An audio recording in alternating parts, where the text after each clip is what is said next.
Have you heard of planned obsolescence? It's basically a business strategy where products are intentionally designed and manufactured to have a limited lifespan.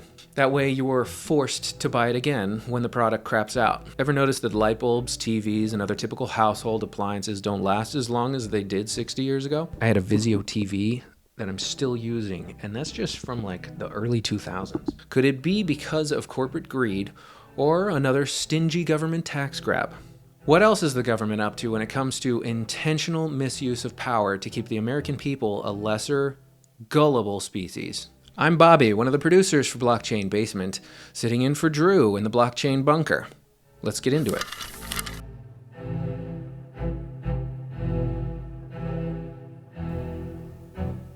I'm going hammer out for this one. Micropollutants, including hormones and endocrine disruptors, can contaminate tap water.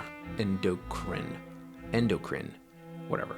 These substances, such as female hormones, estrogens, found in birth control pills and medications, are excreted by women and end up in the sewage system. Unfortunately, sewage treatment plants are unable to remove all hormone residues from wastewater, resulting in their presence in surface water and eventually in your drinking water. One well-known endocrine disruptor, BPA, found in plastics, mimics the effects of estrogen and disrupts hormone levels.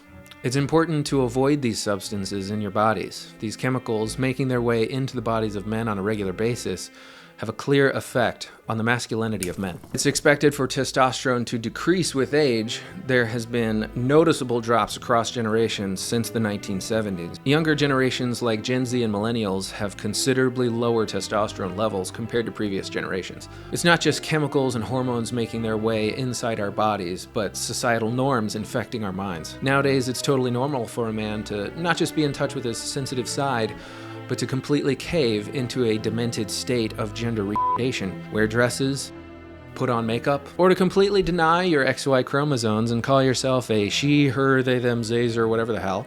It's totally normal for men to be girls. Could all of this be for population control? Could it be to wussify our common man, or more importantly, turn our military into helpless, defenseless cowards, so to make a takeover more achievable? Although I had a fairly typical childhood, took ballet, played violin, I also marched for equality. I'm U.S. Army Corporal Emma Malone Lord, and I answered my calling.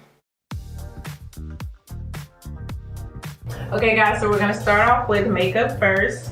So for my face moisturizer, I like to use shea butter and kind of gives my face like that glowy, kind of dewy type look. Our new military. Toxic masculinity is definitely real, but it's not muscles, tattoos, and the animal instinct to protect your home and family with violence if the need presents itself. It's the shameful inability to call yourself a man, even though you know darn well you have a pee-pee. This is the planned obsolescence of man. In the ever-increasing threat of war or civil unrest, the need for men to be men is most necessary. This video is your call to radically pursue truth and be personally responsible to step up when the time calls for you to prove yourself as a man. This is not a call for violence, but a call for preparedness, and not just for men. Everyone, men and women, need to be aware, stay informed, and obtain as much knowledge and assets as possible, because help might not be around when you need it the most. Since strength and masculinity is in dwindling supply, here are some things that you can do to stay strong in an inevitably hard time. If they apply to you chemically, great. If not, no big deal. Work out. Yeah, work out. Get big. Get strong. Never skip leg day. Yeah, I got tiny quads though. Cut some wood and put your hands in the dirt. Stay aware. You don't have to be suspicious of everything.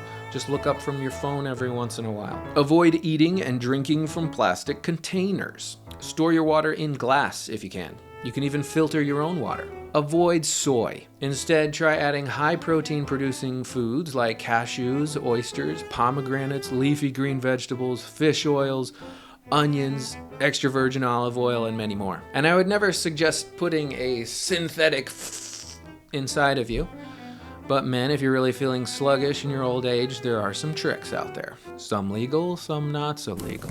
I don't know where I stand on the trail conversation. Could be real. I don't know. I've seen some pictures. They got 600-gallon drums of estrogen juice flying around the air and they're just squirting on people? Probably not. I don't know. You've heard this saying before, but I'll say it for you again. Hard times create strong men. Strong men create good times. Good times create weak men, and weak men create hard times. Where in this quote is our nation at right now? I believe we're about to have a hard time. Are you prepared?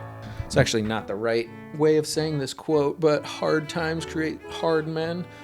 Hard men create good times create weak men, and weak men create hard times. Yes, we want to make men hard. All right, I think I'm done here, and I will never be asked to make another one of these videos ever again. Unless you like and subscribe. Let's pump those numbers.